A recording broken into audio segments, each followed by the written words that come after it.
I would like to welcome Marie-Therese Harnoncourt, co-founder, member, together with Ernst Fuchs, partner of Ernst Fuchs of Next Enterprise. I remember very well coming into the school 20 years ago, smiling, but with the fist in the air. And if I should describe Marie-Therese and Ernst Fuchs, I would give them the name smiling but fist in the air. That means very good networkers, very clever designers, but if it comes to the point where you have to decide, should I build it, can I build it, will I build it, they're always going the right way. Marie-Therese and Ernst Fuchs, former students, now friends, they have a biography I really like to read as a former teacher. I know it's very hard to hear that. When I was a student, a teacher of mine was standing in the front of me and said, this is my former student. I hated him, so I'm sorry that I mentioned that. Because they are standing on their own feet at this very strongly. I think not only because they are building and doing architecture, but also they are rethinking the thinking of architecture by doing more than just architecture or other things than architecture, more connected with art. And if you think on other levels, that influences architecture. And I'm very excited that I maybe can see tonight how Marie-Therese and Ernst are doing her design process. Please welcome with me Marie-Therese Harnoncourt.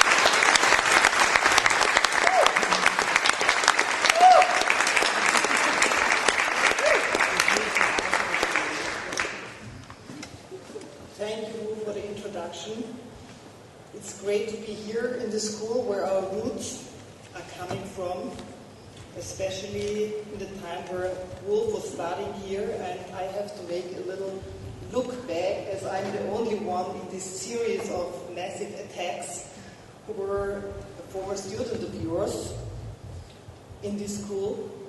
And when you were coming here, it was like an explosion. Not just for the school, as they suddenly found the studio that was shifting and moving around, looking everywhere for material to build models or installations, because we had shows in our class, but especially in our minds, because new programs and new topics were part of your teaching, and especially the review system, where suddenly our ideas were discussed in an international and academic discourse. Your curiosity for ideas, even they seem far-fetched, you let us do, and it was a very important basis for our work getting started at that time. So, in the lecture entitled Tactile Scenarios, I want to show a cross-section of our work. It's like an associative reading, telling architecture through drawings and models and buildings as materialized experiment. For us, ideal architecture does not exist. We talk about spatial qualities and their potential of activating space. Architecture to us means imagining future scenarios. The planning process is an iterative approximation of future reality. We believe that the purpose of space can only be found by using it. We create spaces that ask to be conquered. This approach opens a discourse that values events that cannot be planned and predefined. We have no preference of a particular material. The choice of material evolves from the spatial concept and intensifies it. an open, flowing spatial continuum with distinct spatial qualities shown by the differences in height. The Zierlhaus, completed in 1997, is an architectural manifesto for a one-family house. The inhabitants are explorers that take over the climate control volume they have discovered. At the core of this inner topography is the kitchen with its views and vistas. On the top of the cantilevered roof volume takes up the maximum expansion allowed by the building code. Below, the footprint reduced to a minimum and reaching into the ground, as where the atrium collects air and light for the lower floor. At 12 meters, this is the point of the building maximum vertical extension. The facade, at this point south-orientated, is used to circulate air inside a double-layer glass element and creating a thermal buffer. The image shows the south side with the large glaze on the right side, with different degrees of transparencies reaching down to the atrium. The shade of the neighboring buildings onto the south facade is part of the overall sun screening concept. The left image shows the entrance area on the west side shortly after completion. This view from the northeast shows the geometry-driven structural articulation of the building, a combination of concrete slabs on the north side and structural prefabricated wood panels and steel legs on the south side. The eastern terrace offers a sweeping view and can be converted into a far room, an annex to the house for further expansion. The roofscape showing the house in its building context of one-family houses. The house was generated from a three-dimensional conglomerate made from scraps of architectural models, fragments of ideas about space, shape, structure, and program that were placed on site. With this approach, we wanted to kickstart a process that would allow for the unexpected and accidental, would underdetermine any preconception we might have about a house, and would bring in alternative, informal, atmospheric, and personal notions into the production of space. Space is carved out of this block of data in iterative, almost archaeological steps, defined by a subjectively chosen set of rules, such as the building code, technical guidelines, and personal interpretations, like the vision that the house on site already exists on site by the three-dimensional shade of the surrounding buildings. The shade space of the neighboring houses superimposed on the data block and carved out was a strong impact of defined spatial qualities and opportunities for use. This found space was transformed from model to two-dimensional copies and drawings. Our equivalent of the mill was the photocopying machine, and formed the basis for the programming and description of spatial qualities. The data field can be used to store ideas, graphical descriptions, textures, and to engage and integrate everybody involved in the design process. Thus, a feedback system becomes a transforming agent in the project's evolution. Drawings, text, shapes, and conceptual terms, a process of associative reading, was interpreted as three-dimensional models and vice versa. Our thoughts were the first inhabitants of this structure. Zierlhaus today, the building has changed. Living and sleeping quarters have switched position. A separate room for the children was created. The wood has aged. The eastern terrace has become an enclosure space, and the covered entrance area has mutated into a garden room. The skeptical neighbors have come to appreciate the transparency and the transparency on the ground floor contrasted with the cramped, fenced-in fabric of single-family homes all around. Which doesn't mean that they like the aesthetic of the building now, but they see some aspects they like. Like alternative movements, we have continued to explore the concept of spaces that leave room for self-organized and appropriation, and that have the ability to adapt to the changing need of use. an important issue within our work in urban planning and housing. Like the social housing at our Welsbachstraße, we realized in 2007. It's a long, narrow site and, as for the Ziel project, in an area designated as building class 1. In this case, it's situated in the 33rd district. A part of a 6-studio team, we conceived the development as a one continuous building with 6 distinct parts. A flaneur's walk connects the shared infrastructure and outdoor spaces on the ground level, such as the community room, the paved square, the orchard, and so on. An additional communal space on top, a rooftop terrace with sauna. The community space in our building is situated under the Fun Rock, which is a part of the attached outdoor playground. The so-called Far Room is a separate small unit that can be rented as an addition to the apartment or separate from it. The apartment above are lit from three sides and incorporate switch rooms that, by their position next to the entrance and services, can be taken on a semi-private or semi-detached character. You can see the working model and the finished, completed building, well received by the users, north facade.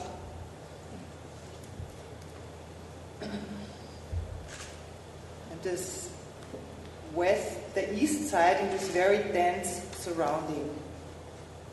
Two things we love about making architecture: the endless way to imagine space and putting space, whatever its articulation is, into a social discourse.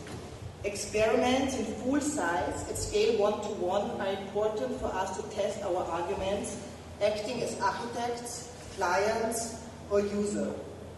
Stapping was an intervention for the festival Making It. We explored strategies for reviving Schönbrunner Straße. We chose an abandoned grocery store that would be at our disposal for 2 weeks. We were standing in this space that had lost its original function as a storefront. This apparent lack of purpose was liberating. It freed the room from the obligation to perform, to work. Instead, it made us want to add something to the space, to blow something in it, to infiltrate it with substance that could spread this deviant state to the neighborhood. The glass front was removed and the wood could leave trace inside the shop. From an empty store to a space that catches the breeze, that gets carried away by the winds as in a dream. The intervention was glazing removed, wind traces with steps and comprised city breeze. A defined space without a state purpose, a white spot waiting to be conquered. To us, an essential tool for living architecture, living being a fundamental ingredient for identity. Blindgänger was built 10 years ago on a former site of a factory that manufactured prefabricated concrete elements. The project evolved from the competition we won. The brief of the competition asked for a fence that would separate the new cultural center from the municipal building yard and its waste collection station, and would work as an icon, a signature for the Kulturwerkstatt. We designed a space-containing fence that separates the different areas and at the same time is a space accessible and conquerable 24 hours. We see culture as part of everyday life, as something that could not be locked away. We imagined an accessible public space that would also reference the former use of the area, could act as a separator, but also should be permeable for light. From this, we proposed an enclosure made from well rings, a standard prefabricated product, as standing hooks. We used white paint on the inside of the concrete rings to increase the reflection. The width of the slits had to follow the building codes. On the inside, the sunlight creates a changing pattern of luminous stripes.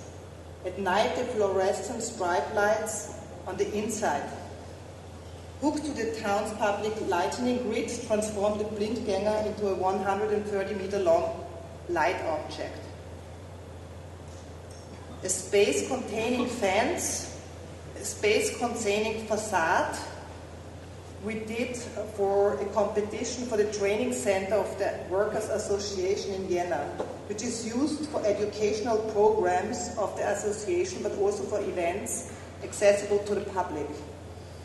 The briefing asked for a new facade and implicitly the communication of new image for the Workers' Association. We wonder how to concentrate the atmosphere on site and make the vibrancy and activity on the inside legible on the outside. First, we analyze the program and the resulting requirements in terms of light, shade, and open air. From a diagram of existing punch hole facade and the principle of Baranoy diagram, we derived a porous, honeycomb-like pattern that developed into a self-supporting spatial screening. The formation and density of the screening was defined by the degree of shade needed. The play of steel structure and shade offered a constant changing spatial pattern throughout the day and throughout the year. That in the evening can be received into a light projection on the pavement.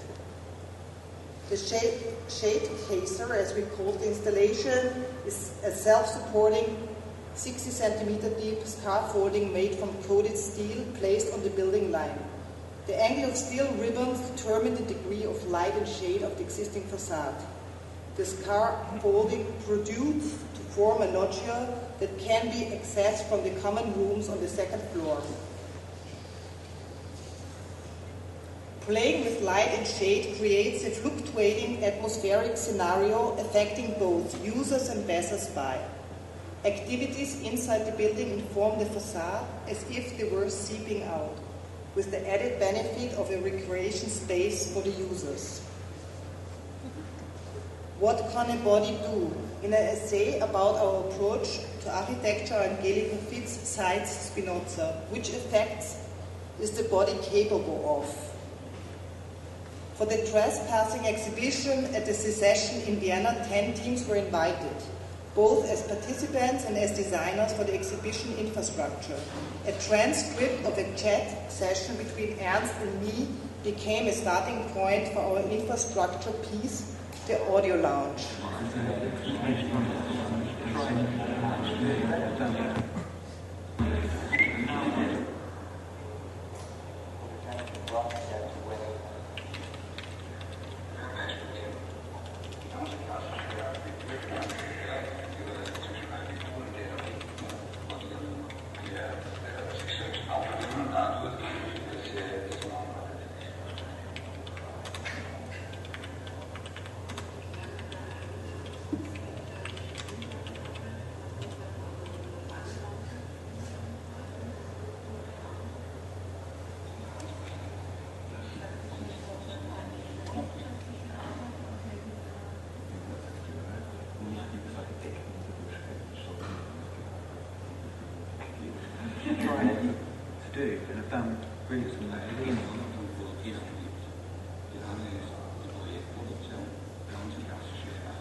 Who is that?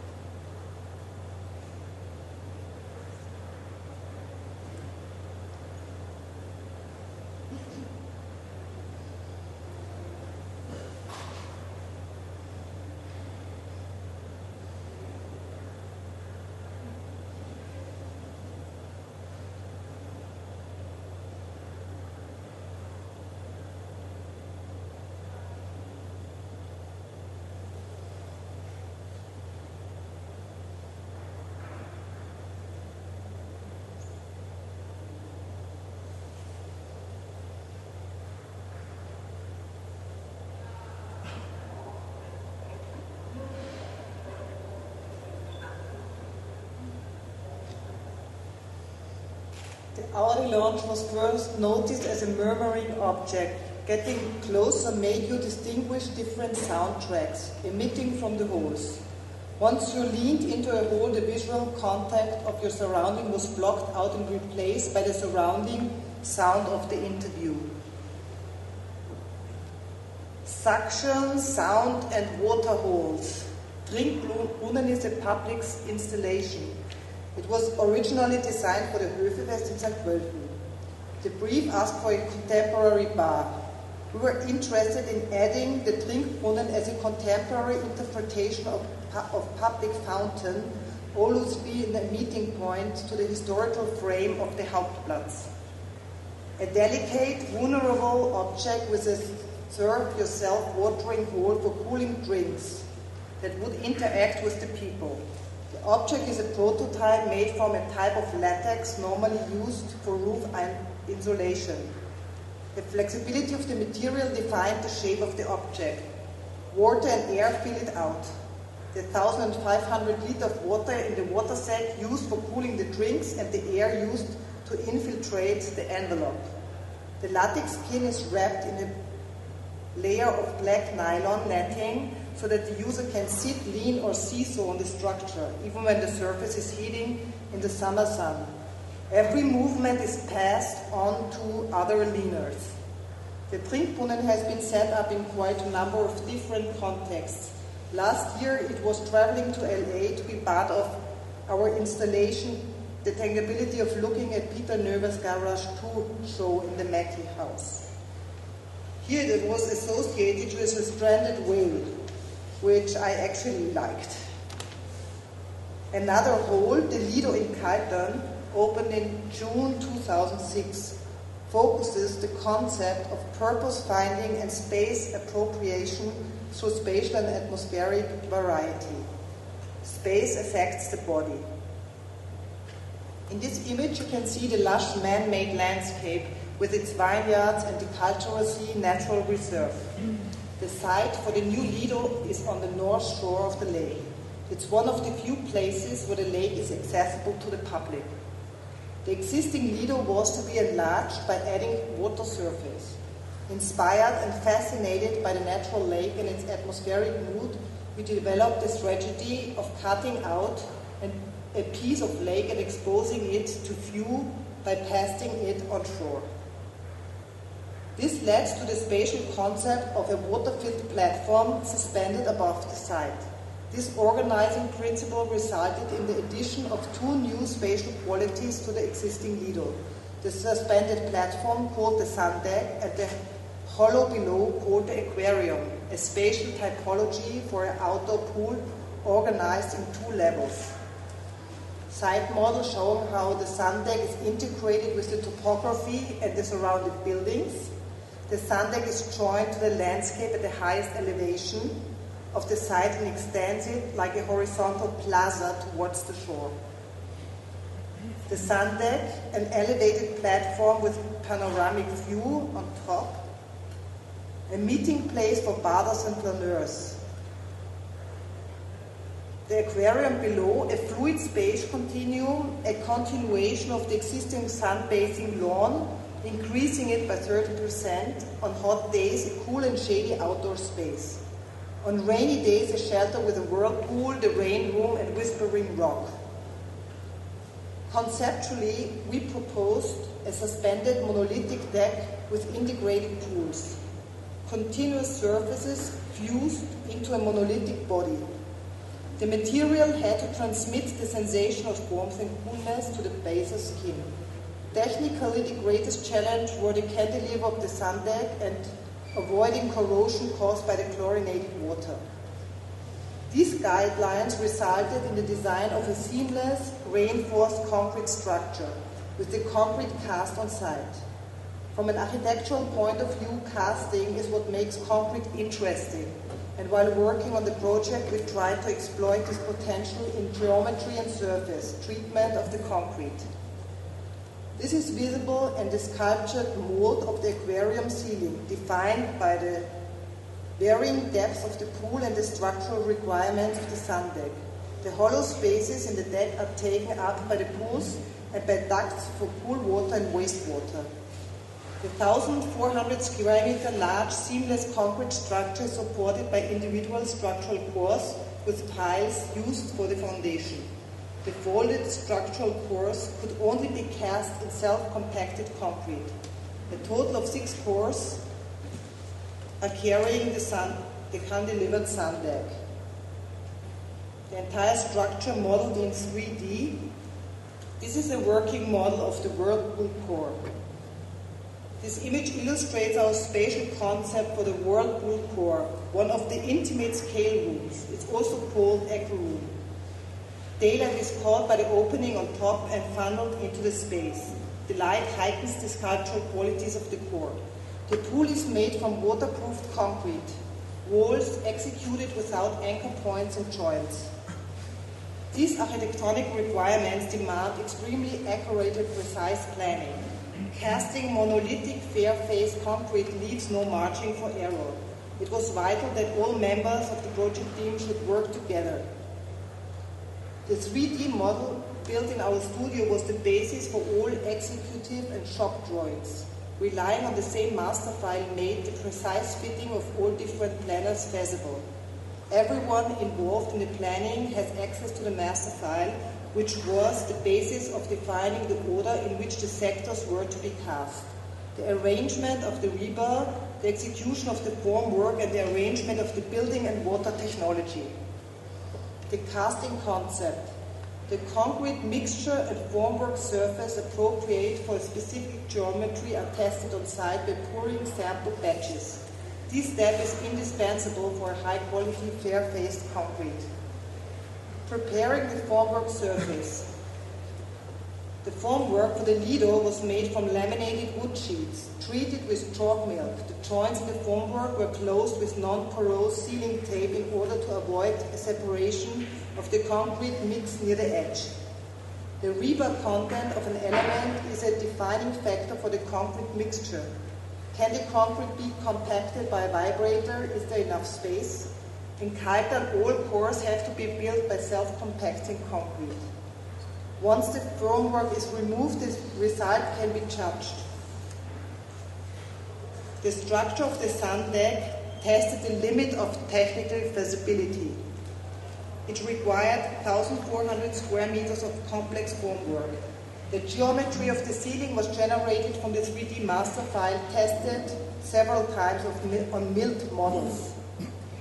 The unprotected formwork surface had to be constantly cleaned and the rebar protected from the elements in order to avoid traces of corrosion on the concrete. Milled styrofoam blocks were used as formwork for the hollow inside the sun deck. After the concrete casting was done, the installation of the pool started. Note the wooden structure of the kiosk in the background. The kiosk with the cantilevered roof made from laminated wood. The solar panels for the heating the pool water was mounted on the roof. Mounting of the glass and the opening of the pool bottom. I think of this project as an architectonic experiment cast in concrete. This is the view you have coming from the village of Kaltern. Most visitors experience this view of the sun deck with the quartz pool in front and the wooden kiosk. This kiosk with the outdoor bar connecting at the same time separating the public promenade in the Lido area. This is an area where the vicinity of public and restricted access areas create spatial situations with subtle degree of public ownership. Left, the view of the lake towards the south. This is a favorite spot to watch the sailing regattas on the lake, with the bleachers connecting sun deck and the lawn used as seating for events in summer. Lake, sunbathing, aquarium, sun deck and the Lido building, the exterior left intact as a memento. View from the aquarium.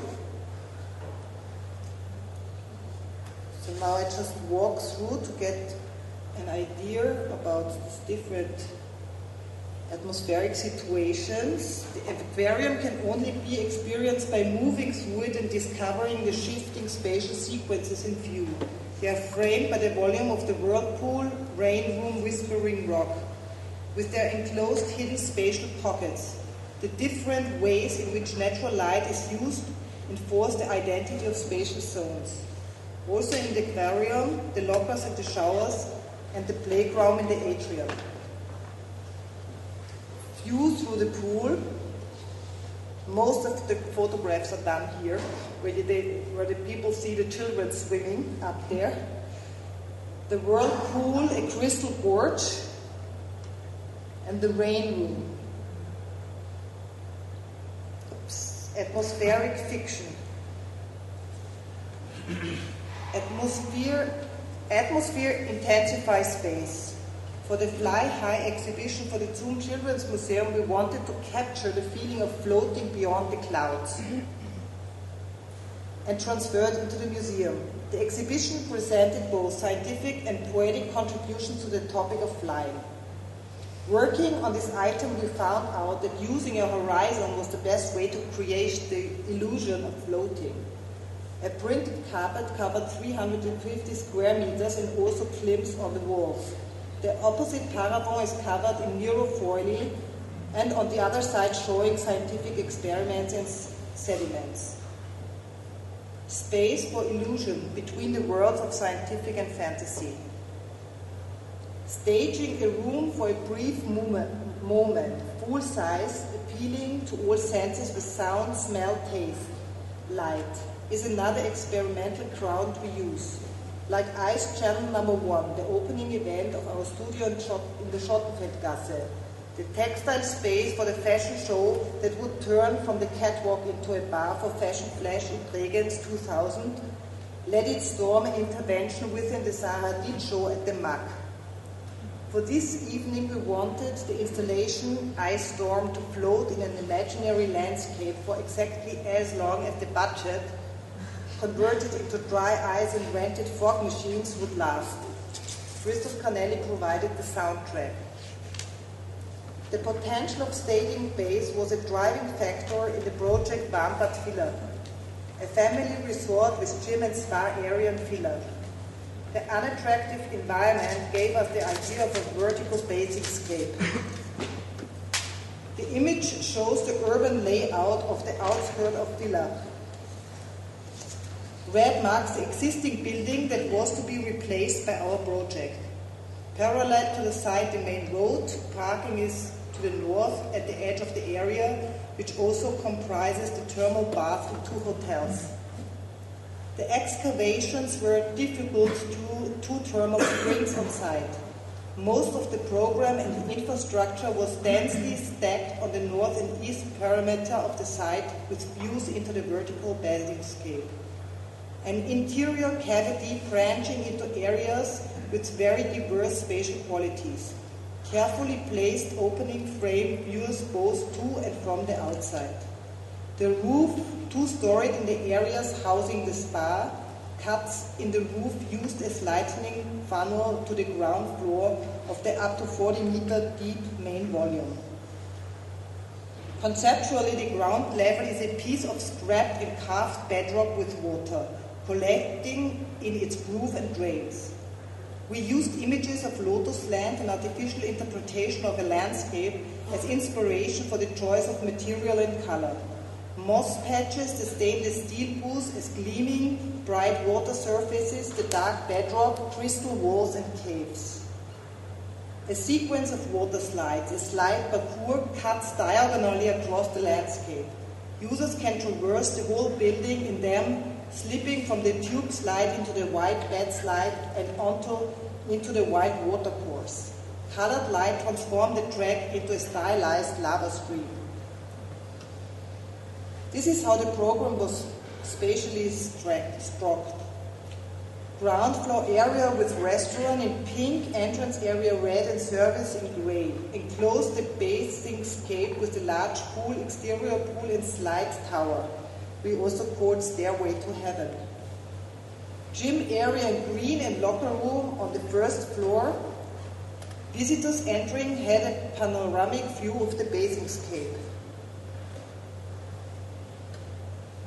The spa area in yellow, and the sport pool with the bleachers, the highest point of the Basingscape, is at this point. The roof volumes housing the spa area with terrace and the roof landscape with the light tunnels.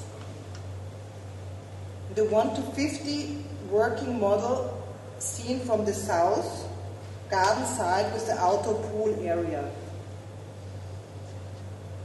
Also with the tower for the slide tower. This is the view from the west with the wide emergency stairs and the restaurant below. And the north facade, seen from the parking lot with vistas of the interior, at the entrance and at the geyser that marks the end of the water slide parcours. I show a short movie which we use as like a working model to study the spatial sequences within this building. So this is the end of the sliding parcours where you can look into this building, the facade to the road, and here this very small outdoor area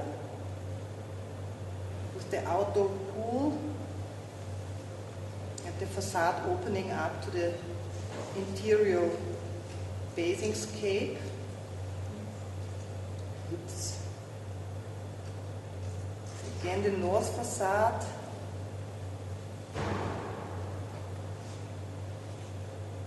For us, it was important that the facade doesn't look like an office building. It should have no measurement. It should become more a kind of landed object on this side. Here, entering the scape on the first floor from the changing facilities. So you really have an overview and have a look where you want to go. And the benefit also of having these branched, diverse areas was important because a pool with slides is very loud. So you always could escape to different and other areas to also have a silent, relaxed. Oops. We like this idea that you're sliding through space, not just walking, jumping. So now you are at the deepest point of the whole building. Going up again, and above you is now this kind of light funneled space.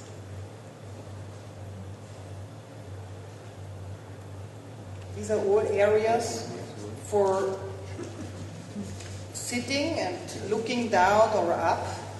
This is the highest point for the sports pool area, which also can be used for competitions.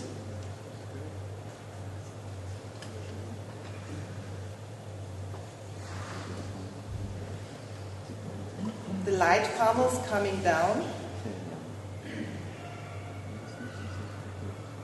And again, we're very strongly working with different heights and with a dynamic of spatial dimensions.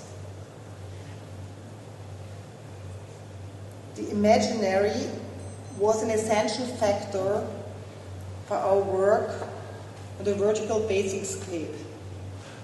In an urban design process for Leonding near Linz, we created an imaginary landscape to generate program and identity. The starting point for the competition was the demolition of the two high-rise buildings on the Harter Plateau. Maybe some still know this information in the newspaper. Originally a symbol for Leonding's progress, this message degraded into a negative image of social neglect. The competition brief asked for a conceptual approach that could provide an attractive identity for Leonding, could serve as an emancipative gesture to nearby Linz, and would link Leonding's sprawl center across the B139 road without making use of high-rise buildings.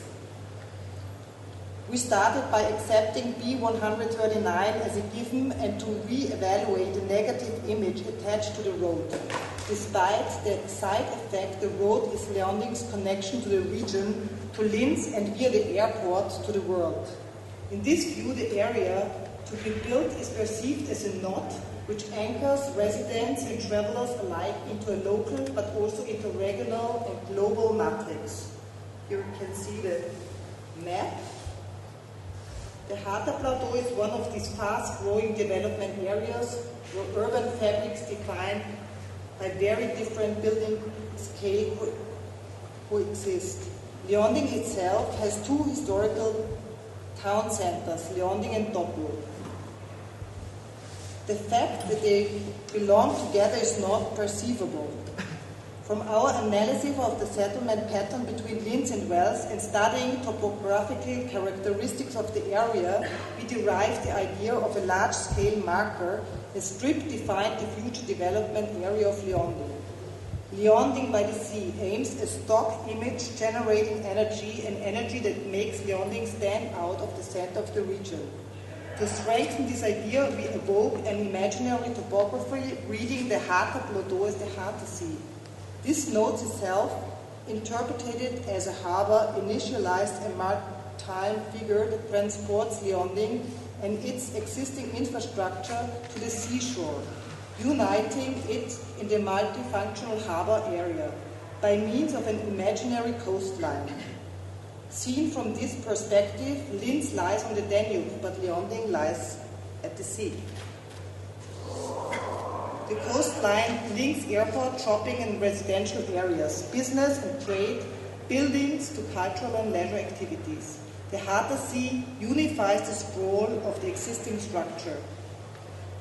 This approach creates a topographical identity that joins the variety of existing infrastructural areas on a large scale into an urban field, the coastline of Leonding. B139 is the main transportation axis for cargo between harbor, sea and region, changing its character with the time of day, like ebb and flow. During the day, it serves as infrastructure of the economy. In the evening, as a flaneurs boulevard and a seaside promenade. If the harbor area offers a check-in for the airport, the travelers spend their waiting time in the part mixed-use area, when the association with an international harbor becomes perceivable.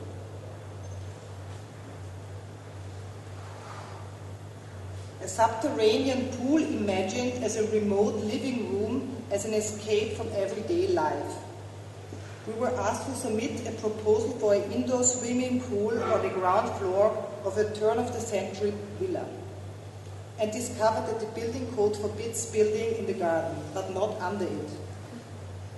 A walkway leads from the entrance of the villa into the depths. In the foreground, light reflected by the pool. In the back, the strip window and the skylight that was built as a strand-in for the pavilion allowed by the building code.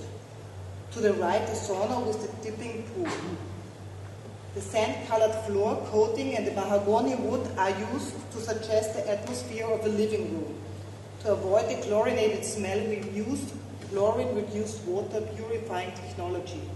The pool is separated by a glass front from the living room. Pool with skylight and the so-called cellar stairs leading to the garden. Pavilion clad in curtain steel, evoking a piece of folded back earth, looking back to the villa. To develop space and studying the spatial sequences was essential for this project, to handle the very specific light in very compact spatial situations. The cloud tower in Graffinec, built within an open-air situation, too evolved from sidelines and patterns of movement. According to the competition brief, the pavilion was to be used for about 15 concerts a year. The rest of the time, the pavilion should serve as a destination for visitors of the park, as one part of the 31-hectare-sized English landscape garden. We proposed a figure, an object that changes appearance by moving through the park. We call it the cloud tower. The principle of the English landscape garden is the sequences of scenes, like a movie. In this context, the spatial expression of the stage is like an additional scene. In the competition brief, there was no site. We proposed to define a relational field of topographical features and historical buildings, hill rock, depression, castle, and to insert the stage into this field, in the existing topographical depression. Characteristic landscape features such as the trench, the slope, the hill, and the trees were drawn on for the spatial configuration of the building. The existing depression was excavated and the soil used to raise the hill rock in the auditorium area. This shifting of masses emphasizes the topographic character on the landscape garden and creates an excellent starting point for the acoustics of the venue. The floor plan shows the relation between stage and auditorium. Performances rely entirely on acoustic without electroacoustic amplification. Therefore, parameters like the max distance of 45 meters between stage and auditorium and the parameter what you can see is what you can hear were essential. Access to the auditorium for the audience is through the trench, which in the south part also serves as access for the musicians. The auditorium can seat about 2,000 people and is organized into 3 tiers and low seats. The backstage area has a rehearsal room for the musicians, wardrobes, and sanitary facilities. The working model showing the shape of the stage volume. The funnel-shaped stage opens towards the audience in order to bundle a maximum of sound energy. The section shown the body of the stage building with the stage. The backstage area is buried in the terrain. The elevation of the stage area was fundamental for directing the sound energy, as were the reflectors suspended from the stage roof. 10 more tons of stage equipment can be suspended from the stage roof. Another working model showing the pavilion during the design process. Finding the right material was influenced by the wish to bring out the outdoor character of the stage as part of the landscape garden. This was associated with a mineral material, waterproof and insulated without the need for a facade layer.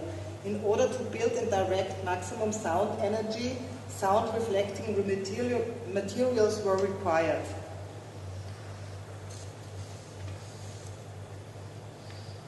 A strain model of the structure. The earthbound elements are built in fair-faced concrete. The roof is made of steel plates, welded to steel ribs.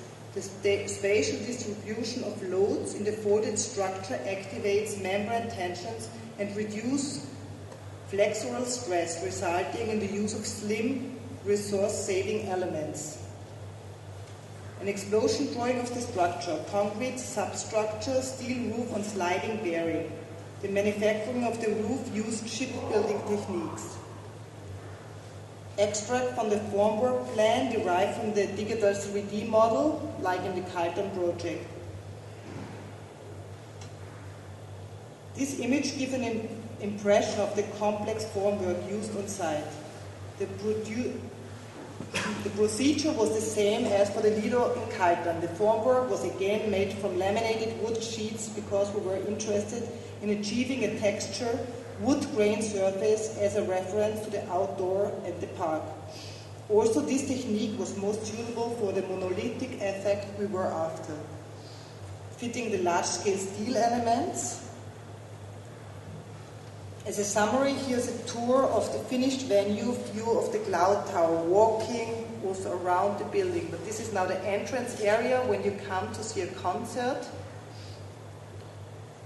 You're walking through the Schneise and space is opening up. You're always outdoor, but though you have this feeling of getting into a new space. In front of you, the cloud tower. A very different feeling is when this space is filling up with people. From the lawns, you can also have a look at this concert event. So this is a view from the stage onto the... And this is the backstage area.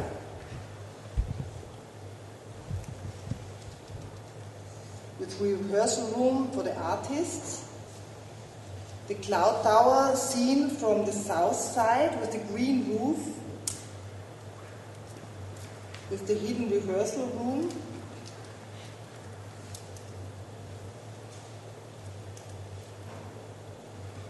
And the cloud tower hiding behind trees when you walk around the garden.